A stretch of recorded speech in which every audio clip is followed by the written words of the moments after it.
খ্রিস্টপূর্ব 1160 অব্দে ব্যাবেল নামক দেশের দক্ষিণে ফাদ্দান আরাম নামক এক শহর ছিল।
হে মহান ইস্তার, হে সকল প্রভুর মাতা, হে আমাদের দয়ালু প্রভু, আমাদের জন্মদানকারী মঙ্গলদাতা প্রভু, এই অবুঝ শিশুটিকে আরোগ্য দান করুন আর তার মা জননীকে আনন্দিত করুন।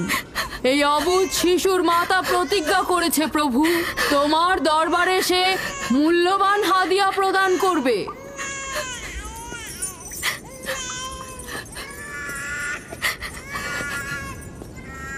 আমি মহান ইস্তারের কাছে প্রার্থনা করেছি যেন তিনি তোমার সন্তানকে জীবিত রাখেন। তুমি এখন তোমার সন্তানকে নিয়ে যেতে পারো। তুমি তোমার সন্তানকে ঠিক সেভাবে মানুষ করবে যেন সে বড় হয়ে নিজেকে ইস্তারের সেবায় বিলিয়ে দিতে পারে। আপনিও মহান ইস্তারের কাছে আমি অনেক কৃতজ্ঞ। মহান ইস্তারের ওপর রহমত বর্ষিত হোক। আপনার ওই ইস্তারের মেহেরবানিতে আমার মৃত সন্তান জীবিত অবস্থায় ফিরে এসেছে। ইস্তার মহান, তার ওপর রহমত বর্ষিত হোক। ইস্তার মহান, তার ওপর রহমত বর্ষিত হোক। মহান ইস্তার, তার ওপর রহমত বর্ষিত হোক। ইস্তার মহান, ইস্তার মহান, তার ওপর রহমত বর্ষিত। এই বাচ্চাটির মতো আমাদের সন্তানও নিশ্চয়ই সেরে উঠবে, তাই না? ইস্তার খোদা দয়ালু ও শক্তিশালী, তিনি নিশ্চয়ই আমাদের বাচ্চাকে সাফা দেবেন। হ্যাঁ, আমারও তাই মনে হয়। চলো যাই। তোমাদের এ কি হলো? তোমরা তো নিজেরাই ফেরেশতার সেজদা পেয়েছো, আর এখন কিনা নিজেরাই নিজেদের সেজদা করছো। এই পৃথিবীর সৃষ্টির সকল কিছুই ইনসানকে তাসলিম করে, আর তোমরা কিনা প্রাণহীন নির্জীব পাথরকে তাসলিম করছো। এই শোনো, খবরদার বলছি, তুমি এসব বেহুদা কথাবার্তা বলে আমাদের খোদাকে অপমানিত করবে না। আমি এই কথাগুলো নিজে থেকে বলছি না, আমি খোদা কর্তৃক প্রেরিত কথাগুলো এই কিতাব থেকে বলছি। এটি হচ্ছে আসমানি সহি কিতাব, যা আমার দাদা ইব্রাহিম নবীর উপর নাজিল হয়েছিল। আমি তার দিনের অনুসারী এবং এই কিতাবের প্রচলন ও দাওয়াত প্রদানকারী। নিজে থেকে কিছু বলছি না। ওই আসমানি কিতাবে কি লেখা আছে আমাদের খোদাদেরকে অপমানিত করতে হবে? আমি অপমান করছি না, শুধু প্রশ্ন করছি। যদি জেনে থাকো তাহলে উত্তর দাও, আর যদি না জেনে থাকো তাহলে স্বীকার করো। তোমাদের জিজ্ঞাসা করছি, ওই মন্দিরে রাখা ইস্তারের মূর্তিগুলো কি তোমাদের প্রভু, নাকি তোমাদের তৈরি বস্তু? ইস্তার তোমাদের উপর প্রভাব বিস্তার করে নাকি তোমরা ইস্তারের উপর? ইস্তার তোমাদেরকে শাসন করে নাকি তোমরা ইস্তারকে? পাথরের তৈরি ইস্তার যদি দুর্বল ও অক্ষম হয়ে থাকে, তবে কি করে আমাদের বাচ্চাদেরকে সাফা দেয়? সত্যি কথা, আমরাও দেখেছি। হ্যাঁ, তার হাকিকাত আছে। ইস্তার তার সন্তানকে সাফা দিয়েছে, আমি দেখেছি। ওই প্রজ্ঞাবান যিনি তোমাদের আহাজারি শুনেছেন, তিনি তোমাদেরকে সাফা প্রদান করেছেন, না ইস্তার। যদিও তোমরা খোদা ছাড়া প্রার্থনা করেছ আর তিনি ছাড়া তোমরা সাহায্য চেয়েছ, কিন্তু তিনি সকল কিছু সম্বন্ধে অবগত আছেন, তাই তোমাদের আহাজারিতে তার রহমত বর্ষিত হয়েছে, তোমাদেরকে সে সাহায্য করেছেন। সাধারণ দৃষ্টিতে তোমরা ইস্তারকে দেখেছ, অন্তর্দৃষ্টিতে দেখনি, তাই মূল সাফা প্রদানকারীকে চিনতে পারোনি। ইয়াকুবের কথার মূল অর্থটা আমি এখন বুঝতে পারছি। সে চাইছে যে আমরা আমাদের খোদাদেরকে বাদ দিয়ে তার খোদার ইবাদত করি। আমরা আমাদের খোদার অনেক কল্যাণকর কাজ দেখেছি, তোমার খোদার কি দেখছি? আমি তোমাদেরকে সকলের চাইতে ঊর্ধ্বে অবস্থিত খোদার দিকে আহ্বান করছি। তিনি সৃষ্টির সকল কিছুর চাইতে ঊর্ধ্বে। তাই নাকি? কি করে বুঝবো তোমার খোদা অন্যান্য সকল খোদার চাইতে ঊর্ধ্বে? তুমি আর তোমার খোদা ও ইস্তারের মন্দিরের ধর্মযাজকের মতো স্বর্ণরৌপ্য লুটে নিতে চাইছো না, তা কি করে বিশ্বাস করব? আমার বাস্তব অবস্থা হচ্ছে আমি গভর্নর লাবানের নিয়োজিত রাখাল। আমার কোনো কিছুই নেই, আর কোনো কিছুর জন্য আমি কারো কাছে প্রতিদানও চাইনি। তোমরা কি আমাকে আমার কাজ অন্বেষণ আর রাখালি করা ছাড়া আর কিছু করতে দেখেছো? দেখেনি জন্য কি এখন আমাদের দেখতে হবে? তুমি হয়তো সুযোগের অভাবে ভালো আছো, নয়তো তুমিও কোনো অংশে কম যেতে না। তোমরা সবাই একই রকম। ধর্মকে তোমরা মুখোশ বানিয়ে নিজেদের আখের গুছিয়ে নাও, সহজ সরল মানুষদের ঠকিয়ে তাদের সম্পদের রাজা হও। তোমার কষ্ট বুঝতে পারছি। তোমার সন্তান মৃত্যুর কোলে ঢলে পড়েছে, অথচ কেউ তাকে সাহায্য করতে এগিয়ে আসেনি। না ইস্তার জাদুকর, না ওই মন্দিরের খোদা ইস্তার। তাই সকল খোদাকে দোষারোপ করার অধিকার হয়তো তোমার আছে। মন্দিরের অক্ষম ইস্তারের সঙ্গে আমার কোনো কাজ নেই। আমার কথা তোমার না দেখা প্রভুর সঙ্গে। আমরা অনেক ধৈর্য ধরেছি আর অনেক কষ্টও করেছি। এখন আর কোনো নতুন খোদাদের ধৈর্য ধরার মতো অবস্থা আমাদের নেই। আমাদের ধর্মযাজক আসছে, ফারাজ তার কথার শাস্তি পাবে। পালাও ফারিস, তুমি পালাও। ওইদিকে পালিয়েছে। ওইদিকে যাও, ওকে বন্দি করে নিয়ে এসো। দেখো যেন পালিয়ে না যায়। ওকে ছেড়ে দিন, যে করে হোক ওকে ধরে নিয়ে ফিরবে। ছেড়ে দিন, ওকে মাফ করে দিন।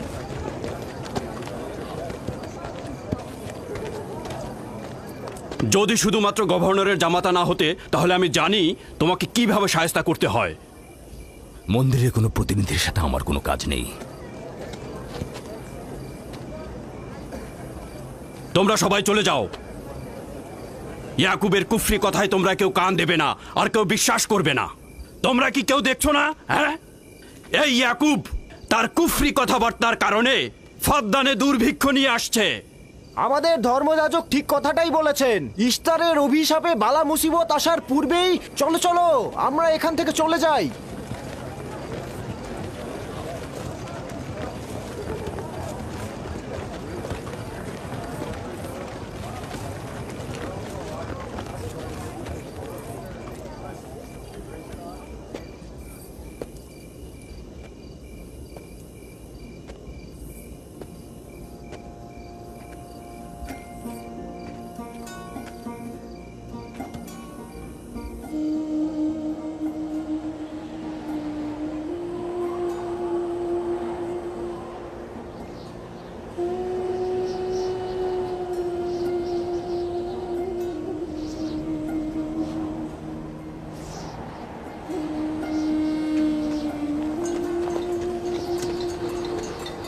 যদি খুব শীঘ্রই বৃষ্টিপাত না হয়, তাহলে ফাদ্দানবাসীর সকল ফসল নষ্ট হয়ে যাবে। আশা করছি মহান খোদা অতি দ্রুতই বৃষ্টিপাত প্রদান করবেন। ওখানে কি হচ্ছে বাবা? এটা ফাদ্দানবাসীর প্রাচীন রীতিনীতি। এখানে ইস্তার নিয়ে কেউ কটু কথা বললে তাকে আগুনে নিক্ষেপ করে হত্যা করা হয়। বিচার করা হয় না সে সত্য বলেছে কিনা। ছেড়ে দাও, ছেড়ে দাও আমাকে বলছি, ছেড়ে দাও আমাকে, ছাড়ো বলছি। হে মহান ধর্মগুরু, ওকে মাফ করে দাও, আমাদের উপর রহম করো। আমাকে ছাড়ো, ছাড়ো। আমার কি দোষ? আমি তো কিছু করি নাই। আমি কি বলেছি তোমাদের? আমাকে আমাকে এভাবে বেঁধে নিয়ে যাচ্ছ? আমাকে ছাড়ো। শোনো, তুমি এখানে ভেড়ার পালগুলো দেখে রাখো, আমি একটু আসছি। ছাড়ো, ছাড়ো, ছাড়ো আমাকে। এই, ছেড়ে দাও, ছেড়ে দাও, ছেড়ে দাও। তোমরা তোমরা নির্মমতা করছো, তোমরা আমার উপর নির্মমতা করছো। আমাদের রহম করো। ছেড়ে দাও, ছেড়ে দাও। এই, আমার কি দোষ? আমার কি দোষ? আমাকে ছাড়ো, ছেড়ে দাও। এই, তোমরা আমার উপর অবিচার করছো। ওই যে দেখো, ইয়াকুব রাখাল, গভর্নর লাবানের জামাতা। ঠিক করছো না। আমাদের উপর দয়া করুন, আমাদের উপর রহম করুন। কাফের শাস্তি একটাই। ফাদ্দানবাসী, তোমরা দেখে রাখো, তোমরা অবশ্যই শাস্তি পাওয়া উচিত। একদম ঠিক না, আমার উপর অবিচার হচ্ছে। আমি কিন্তু আমাকে আমাকে এভাবে অমানবিক ভাবে পোড়ানো হচ্ছে, এটা তোমরা সহ্য করো না। তোমরা জেগে ওঠো,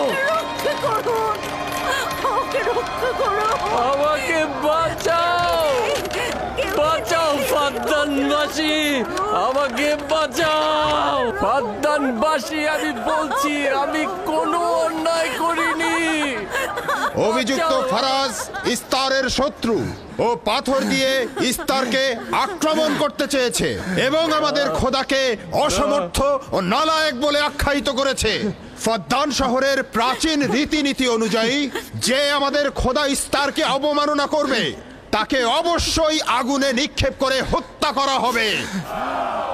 ফাদ্দানবাসী, তোমরা কি এরকম চুপ করে পাথরের মতো আমাকে দেখে যাবে? তোমরা কি কিছুই বলবে না? আমাকে এরকম অমানবিক ভাবে অত্যাচার করে পোড়াতে যাচ্ছে এই লোকজন। তোমরা কি কিছু বেচারা ফারাজ, তোমরা কি নিশ্চুপ হয়ে সারা জীবন দেখে যাবে? ফাদ্দানবাসী, রক্ষা করো আমাকে, কেউ তো এগো। একদিন আমার মতো তোমাদেরকেও এভাবে পুড়িয়ে ফেলবে ওরা। তোমরা চুপ করে থেকো না, তোমরা এভাবে আমাকে মেরো না, আমার প্রাণ ভিক্ষা দাও, আমাকে এভাবে মেরো না। বেহুদা কান্নাকাটি করো না, হয়তো রক্তের মূল্য পরিশোধ করো, নয়তো আগুনে পুড়বার জন্য প্রস্তুত হও। তাকে আগুনে ফেলো না, পুড়িয়ে মেরো না, করো, আমাকে প্রাণ ভিক্ষা দাও, ওকে ছেড়ে দাও। হে ফাদ্দানের জনগণ, আমাকে মেরো না। আমি একটা কথা জানতে চাই, তার রক্তের মূল্য কত? মূল্য কি তুমি পরিশোধ করবে? না, ও নিজেই তো ইস্তারের শত্রু।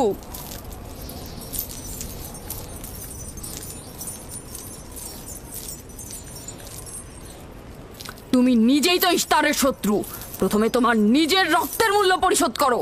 তাহলে আমাকে বন্দি করছো না কেন? বন্দি করো। অগ্নিপিণ্ডের মধ্যে নিক্ষিপ্ত হওয়া তো আমাদের বংশের প্রাচীন ঐতিহ্য। আমার দাদা ইব্রাহিম, উনিও তো একবার নমরুদের আদেশে অগ্নিপিণ্ডের মধ্যে নিক্ষিপ্ত হয়েছিলেন। এখন পর্যন্ত তুমি যে গ্রেপ্তার হওনি তার কারণ তুমি হচ্ছ গভর্নরের ভাগিনা। তার অর্থ দাঁড়াচ্ছে এই যে আমার মামা গভর্নর লাবান ইস্তারে খোদাকে অবমাননা করতে পারে কোনো শাস্তি ছাড়াই। ওকে গ্রেপ্তার করো আর ওর দাদার মতো ওকেও আগুনে নিক্ষেপ করো।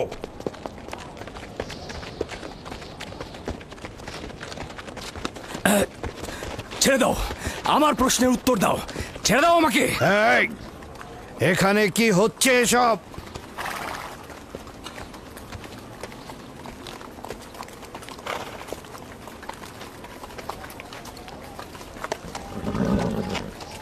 ওকে ছেড়ে দাও আর অভিযুক্তকারীকেও মুক্ত করো। ফারাসের অবশ্যই শাস্তি পাওয়া উচিত। যখন ইয়াকুব জীবনের মূল্য পরিশোধ করতে চায় তখন তোমাদের কোনো অধিকার নেই ওকে শাস্তি দেবার।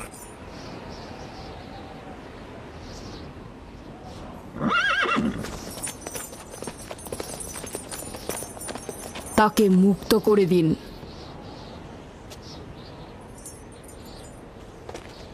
ইয়াকুব, তুমি অবশ্যই ফারাসের জীবনের মূল্য স্বরূপ 500 দিনার পরিশোধ করবে। হ্যাঁ, কোনো সমস্যা নেই, আমি এই অর্থ পরিশোধ করব।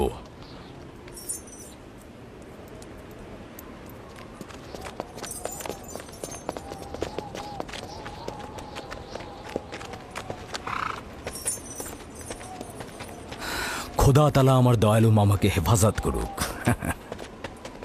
ইয়াকুব, আমি তোমাকে কতক্ষণ এরকম বিপদ থেকে বাঁচাতে চোখে চোখে রাখবো?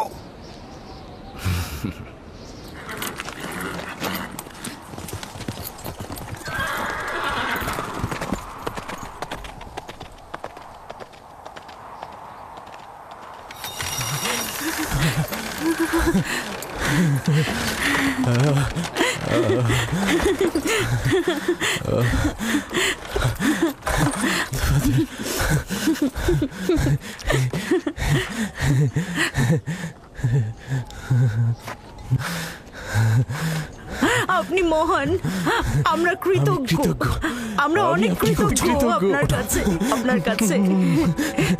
আমার জীবনের মূল্য স্বরূপ যে অর্থ আপনি প্রদান করবেন তার বিনিময়ে সারা জীবন আমি আপনার কৃতদাস হয়ে থাকব। আপনি মহান, আপনি মহান। আপনি ফারাজকে মৃত্যুর হাত থেকে বাঁচিয়েছেন, আপনি আমাদের নতুন জীবন দিয়েছেন। হয়েছে হয়েছে, এবার এসো এসো।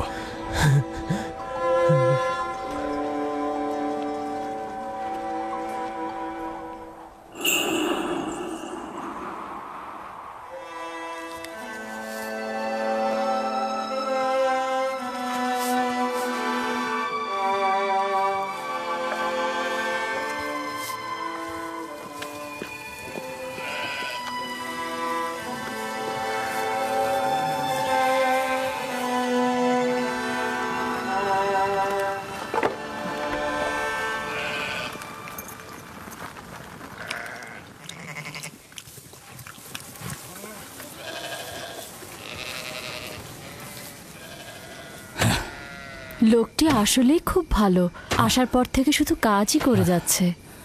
হ্যাঁ, বছরের পর বছর ইস্তার, ফাদ্দান ও ব্যাবলের লোকজনকে অন্যায়ভাবে কোরবানি দিয়ে আসছে। আজ তোমার পিতার জন্য আমি ও ফারাজ বেঁচে গেছি। আপনি ওর জীবন বাঁচিয়েছেন বলেই ও ইস্তার পূজা ছেড়ে এক খোদার ইবাদতে মশগুল হয়েছে। হ্যাঁ, তা হয়েছে রাহেলা। আসলে যখন সে মৃত্যুর হাত থেকে রক্ষা পেয়েছে তখনই এক খোদায় বিশ্বাস এনেছে। আমাদের মুসাফির কখন পৌঁছবে? খুব শীঘ্রই হে খোদার নবী, বেশি দিন বাকি নেই। বছরের পর বছর তোমার সন্তানের প্রতীক্ষায় রয়েছি। যদি খোদা চায় তো খুব শীঘ্রই এই প্রতীক্ষার অবসান ঘটবে।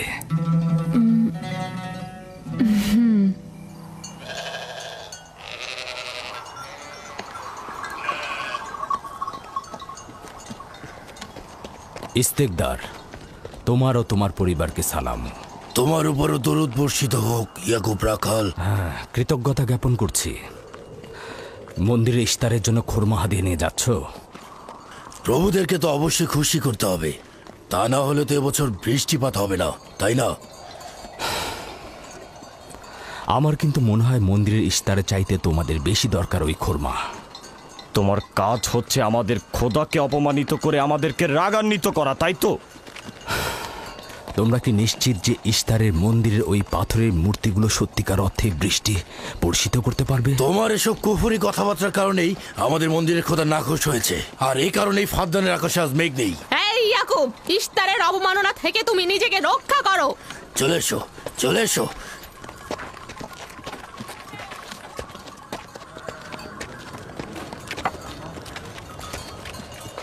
এটা তোমাদের কেমন বিবেচনা? তোমরা শক্তিশালী ও দয়ালু এক খোদাকে রেখে নির্জীব পাথরের উপাসনা করছো। কেন তোমরা বিষাদগ্রস্ত জমিনে নিজেদের আত্মাকে এক খোদার ইমানের নূরে আলোকিত করছো না?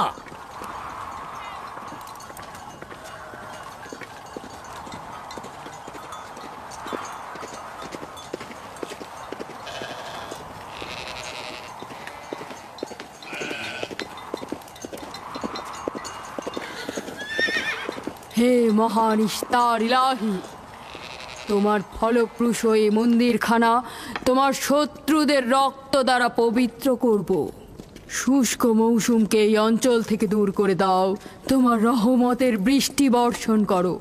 হে মহান ইস্তার ইলাহি, তোমার এই ফলপ্রসূ মন্দিরকে তোমার শত্রুদের রক্ত দ্বারা পবিত্র করব। হে মহান ইস্তার ইলাহি, এই অঞ্চলের শুষ্ক মৌসুমকে তুমি দূর করে দাও, তোমার রহমতের বৃষ্টি বর্ষণ করো। হে মহান ইস্তার ইলাহি, আমাদের খোদাকে অবজ্ঞা করেছে, বৃষ্টি বর্ষণ করো। হে ইস্তেকদারের সাথে মন্দিরে ঢোকার সময় কথা বলেছে, তোমার আমিও দূর থেকে দেখেছি। বর্ষণ করো। হে মহান ইস্তার ইলাহি, ইয়াকুব হাত গুটিয়ে বসে থাকবে না। করো, তোমার দুশমনদের ধ্বংস করো, আর ফারদানের জনগণের উপর রহমতের বৃষ্টি বর্ষণ করো।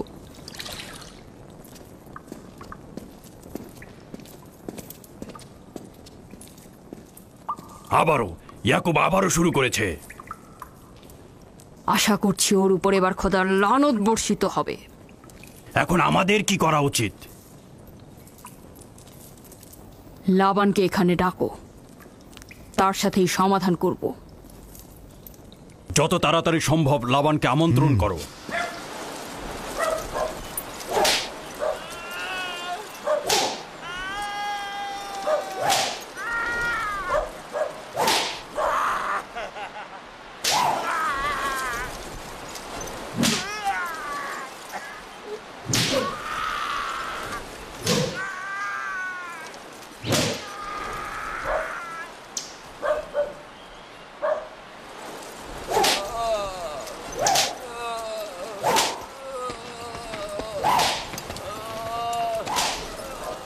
জনাবে আলী, ইস্তার মন্দিরের মহান ধর্মগুরু আপনাকে সাক্ষাতের জন্য আমন্ত্রণ জানিয়েছেন।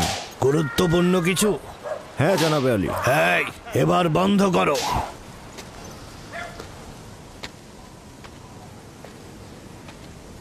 তুমি যদি আবারও চুরি করেছো তাহলে তোর আর আঘাতে আর জীবিত ফিরবে না।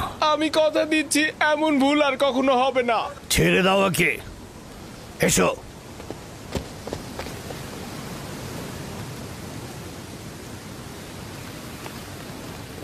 প্রকৃতপক্ষে বিষয়টা আসলে আপনার জামাতা ইয়াকুবকে নিয়ে। ইয়াকুবের আমলনামা তার নিজের সঙ্গে সম্পৃক্ত, আমি উত্তরদাতা নই। না ঠিক আছে, কিন্তু ইয়াকুব তো ইস্তারকে অবজ্ঞা করে। এটা ধর্মগুরুদের কর্তব্য তার প্রশ্নের উত্তর দেওয়া। আর যদি উত্তর দিতে সক্ষম না হও তাহলে কেন আমার শরণাপন্ন হও?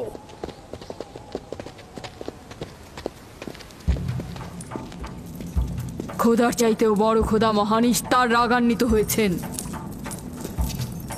আমি দুর্ভিক্ষ দেখতে পাচ্ছি, যা ফারদানের জনগণের জন্য শুষ্ক মৌসুম আর মৃত্যুর কারণ হতে যাচ্ছে। জনাবে আলী, আপনি একটু অপেক্ষা করুন, আমি ধর্মগুরুকে খবর দিচ্ছি।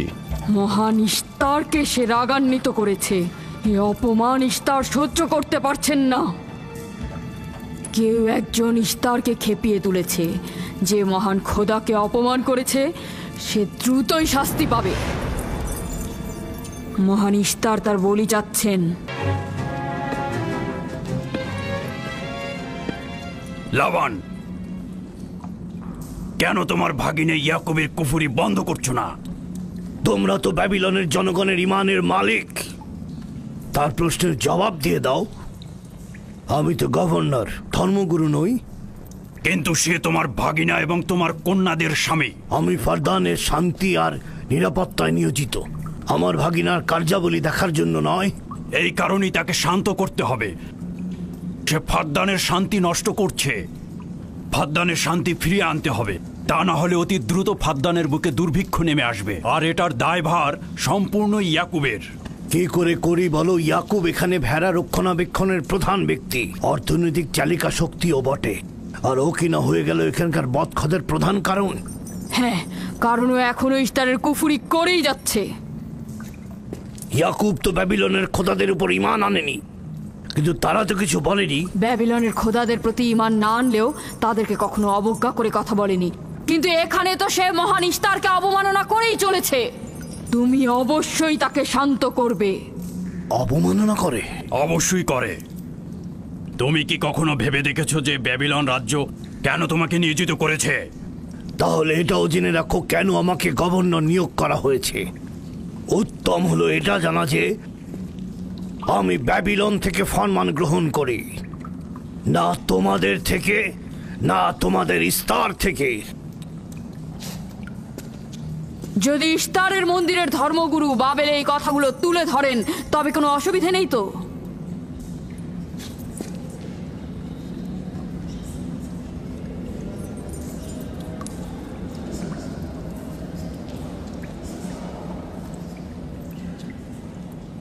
ঠিক আছে, আমি ইয়াকুবের সঙ্গে কথা বলছি। ইয়াকুবকে বলে দেবেন, আর কখনো যদি আমার পরিবারের সাথে ইস্তার নিয়ে কোনো কটু কথা বলে তাহলে তাকে আগুনে নিক্ষেপ করা হবে।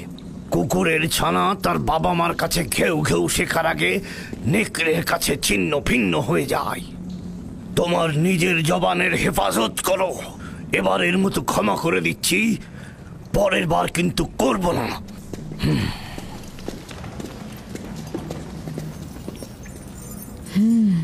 সবাই শুনে রাখো, যদি দুর্ভিক্ষের কারণে আমার ফসল নষ্ট হয় তবে ইয়াকুব আর তার পরিবারের কাউকে আমি জ্যান্ত রাখবো না। দেখা যাক না, একবারই তো কোনো কথা বলে লাভ নেই।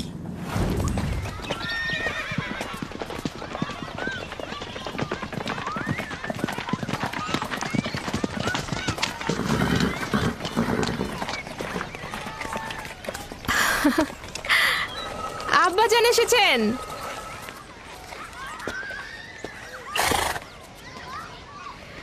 আসসালামু আলাইকুম আব্বাজান, এবার অনেকদিন পর এলেন। সালাম আব্বাজান। কি সৌভাগ্য আমাদের, ফাদ্দান আরামের মহৎ ব্যক্তি দেশের গভর্নর তাহলে সময় পেলেন মেয়েদের দেখতে আসার। এই ইয়াকুবটাকে নিয়ে আর পারি না। কি হয়েছে আব্বাজান? আবারও কি ইস্তার মন্দিরের ধর্মগুরুরা অভিযোগ করেছেন? তার মানে ফারদানের এইসব দাঙ্গা হাঙ্গামা ধর্মগুরুদের ষড়যন্ত্র।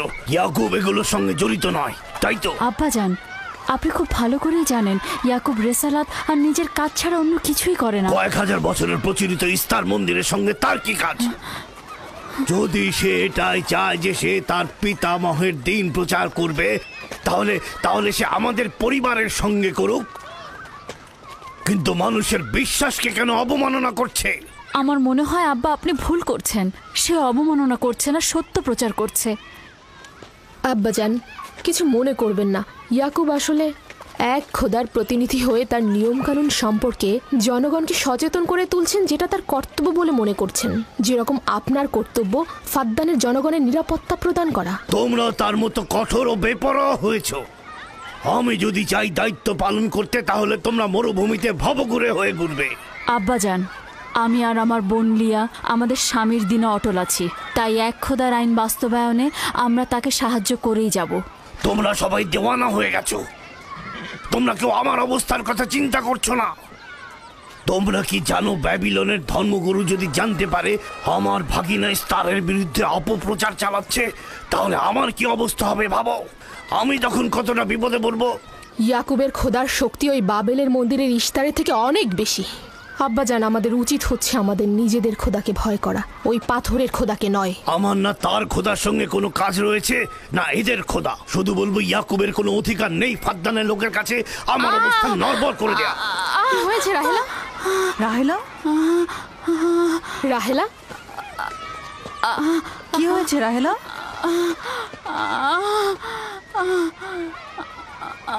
রাহেলা, রাহেলা, কি হলো তোমার? এমন করছো কেন?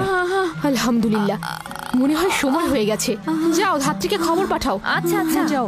চলো আমরা সবাই মিলে ওকে ঘরে নিয়ে যাই। হ্যাঁ চলো, চলো, চলো ঘরে নিয়ে যাই ওকে। আস্তে আস্তে। পলাশ, বলুন জনাব। যাও, তুমি মরুভূমিতে যাও, ইয়াকুবকে বলো এখনই যেন চলে আসে। খুবই দ্রুত যাও। জি আচ্ছা। আমার ঘোড়াটা নিয়ে যাও।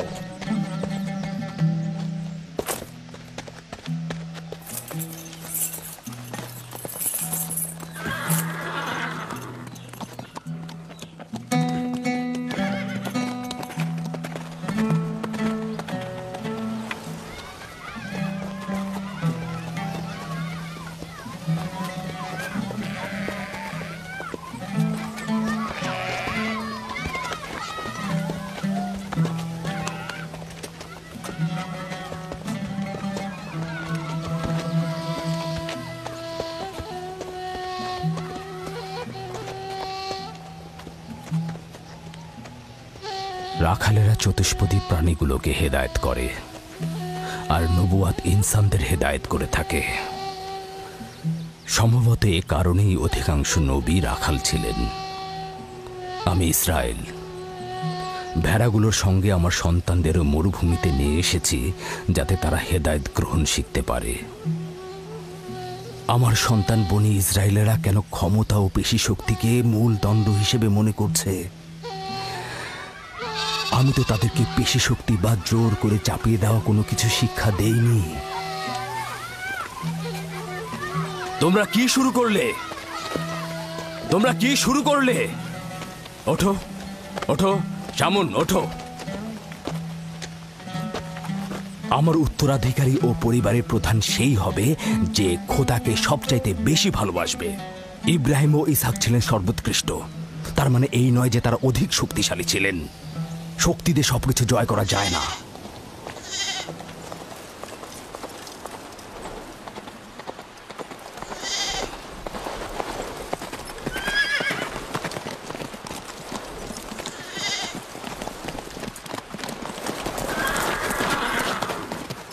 কি হয়েছে ফারাজ?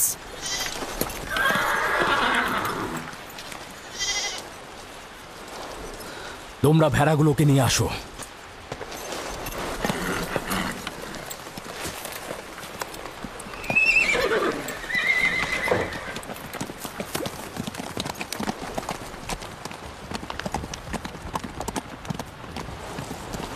কিছু কি হয়েছে? আব্বাজান কোথায় গেলেন? কিছুই না, ভেড়াগুলোকে একত্রিত করো, আমরা ফিরে যাব।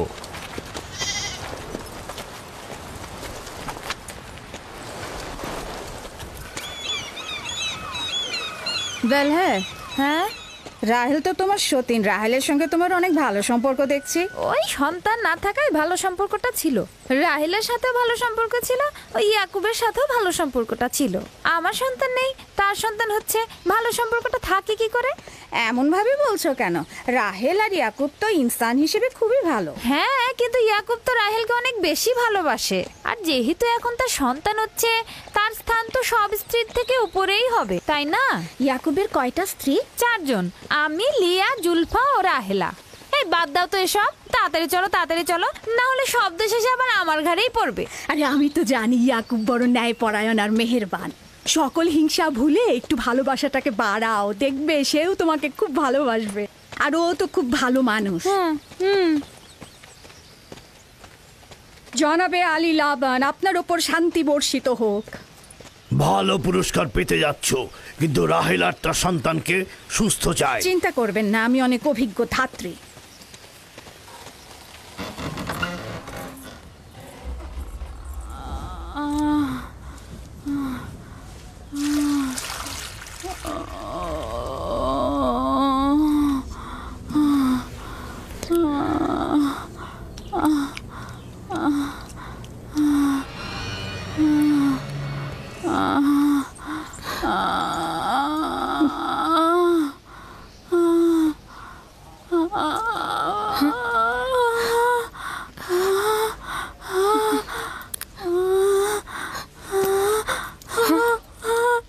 চিন্তা করো না, সব ঠিক হয়ে যাবে। খোদা মহান।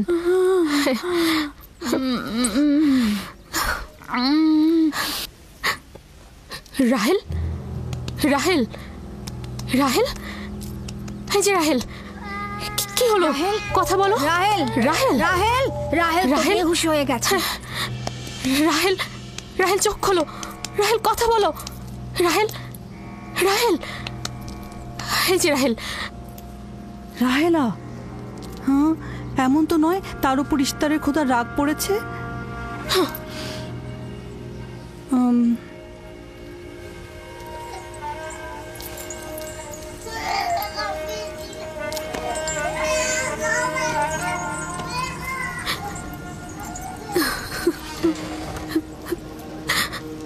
ওকে রাখো।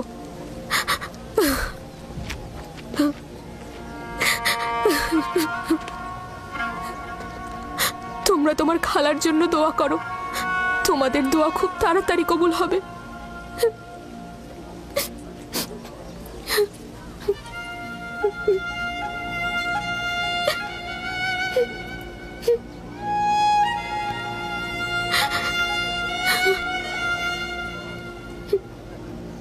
তোমরা কাজ করছো না কেন?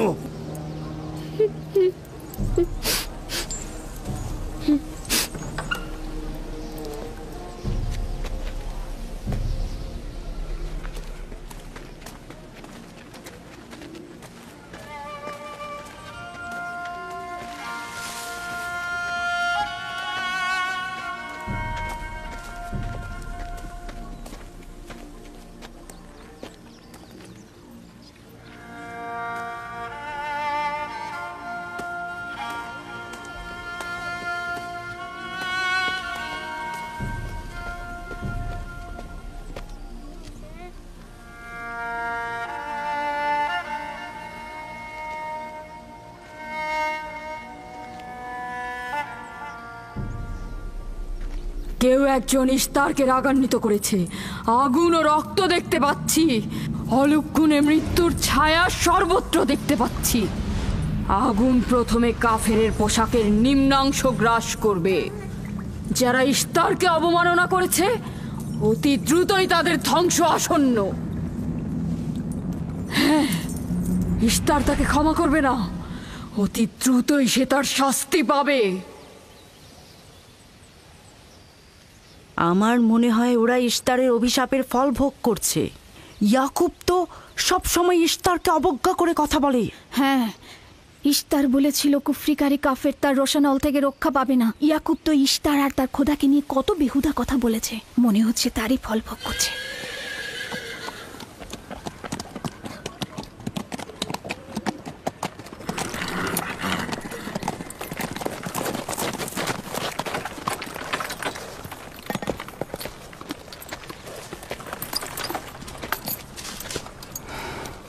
রাহেলের অবস্থা কেমন? আমি কিছু বলতে পারছি না।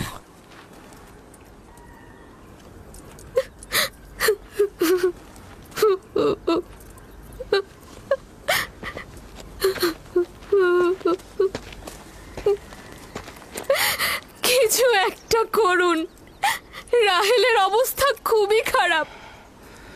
শান্ত হও, খোদার উপর ভরসা রাখো, তিনি যেমন চাইবেন তেমনই হবে, ভরসা রাখো। মানুষজন সব বলা বলি করছে, ইশতারের অভিশাপে আমরা এই বিপদে পড়েছি।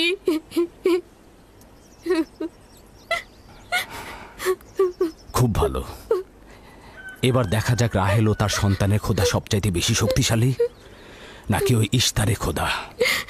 খোদা রহম করো। তোমরা রাহেলের দিকে লক্ষ্য রেখো, আমি একটু আসছি। কোথায় যাচ্ছেন? আমাদের এই অবস্থায় ফেলে যাবেন না। শান্ত থাকো, আমার একাকিত্বের প্রয়োজন। তুমি খোদার সঙ্গে যা করার করো, আমি হাত পা গুটিয়ে বসে থাকতে পারবো না। আমি অবশ্যই হেকিমি চিকিৎসার ব্যবস্থা করব। আমি চিকিৎসকের নিকটে যাচ্ছি, প্রকৃত চিকিৎসক।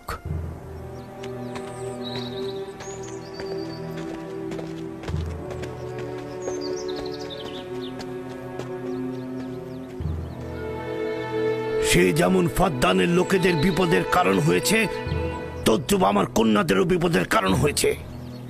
জানি না ওর সঙ্গে কি করব।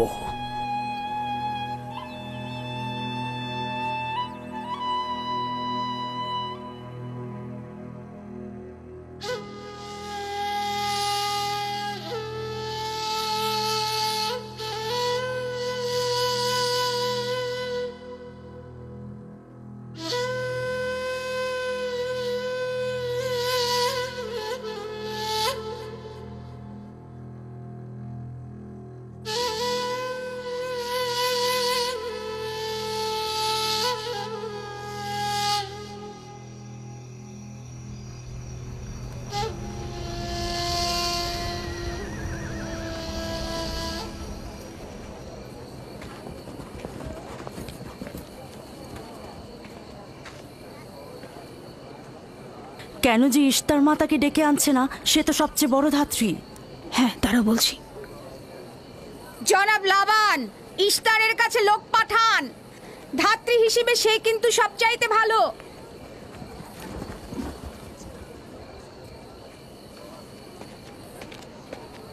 যাও গিয়ে খোঁজ নাও ইস্তার আছে কিনা, যা চাই তাই দেবো। বলবে লাবান বলেছে যদি তার কন্যাকে নাজাত দাও, ইয়াকুবকে ফাদ্দান থেকে বার করে দেবো আর তার পাপ থেকে ইস্তার মন্দিরকে রক্ষা করব। যাও।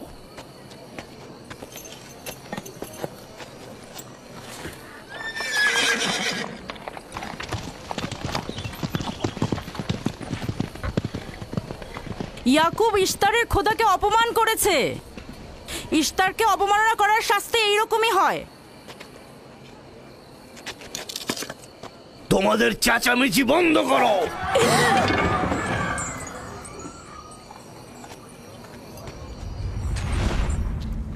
ইয়াকুবকে বলো কেন সে তার খোদার কাছে সাহায্য চাচ্ছে না। আমি যদি তার জায়গায় থাকতাম তবে অবশ্যই এ সময় আমার খোদাকে ভুলে যেতাম না। আমাকে পাঠিয়েছেন জনাব লাবান। তিনি কথা দিয়েছেন তার কন্যাকে যদি নাজাত দিতে পারেন, ইয়াকুবকে ফাদ্দান থেকে বের করে দেওয়া হবে। আমার দৃষ্টিতে এটা সর্বোত্তম সময় ফাদ্দানবাসীকে মহান ইশতারের কুদরত সম্পর্কে জানিয়ে দেবার এবং তার শক্তিমত্তা সম্পর্কে বুঝিয়ে দেবার এটাই উৎকৃষ্ট সময়। যদি রাহেলাকে বাঁচাতে পারো তাহলে তোমাদের উপর ফাদ্দানবাসীর ঈমান বৃদ্ধি পাবে। এখানে স্বর্ণরৌপ্যের ভান্ডার হবে। রাহেলের মৃত্যুও একই পরিণাম নিয়ে আসবে। বাদ দাও, মরে যাক। খুব ভালো, যাও এই কথাই গিয়ে বলো। রাহেলের মৃত্যু ইশতারের অভিশাপের ফল। একক খোদার ইবাদত করা এবং ইশতারকে দেখেও না দেখার ভান করার এমনটাই ফল। যদি এমনটা হতো, রাহেল ও তার সন্তানের মৃত্যুর পর আকাশ থেকে বৃষ্টি বর্ষিত হচ্ছে,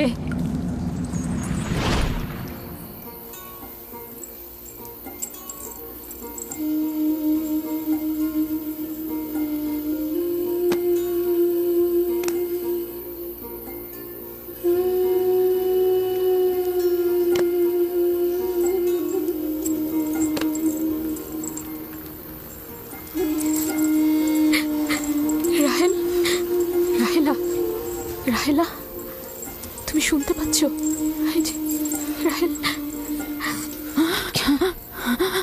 কি করছো এসব? আরে ধোঁয়া দিয়ে জ্ঞান ফেরাতে হবে, তাহলে মা বাচ্চা মারা পড়বে। এই ধোঁয়া তাকে মেরে ফেলবে, সুস্থ করবে না।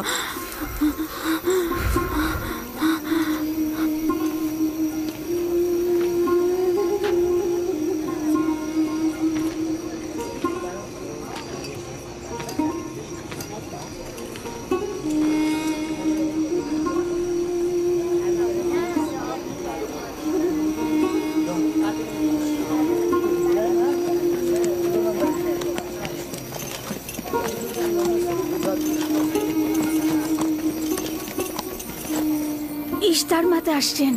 দেখা যাক এবার কার খোদা বিজয়ী হয়, ইয়াকুবের খোদা নাকি মন্দিরের খোদা? আরে পরিষ্কার বোঝা যাচ্ছে বিজয়ী হবে ইশতার।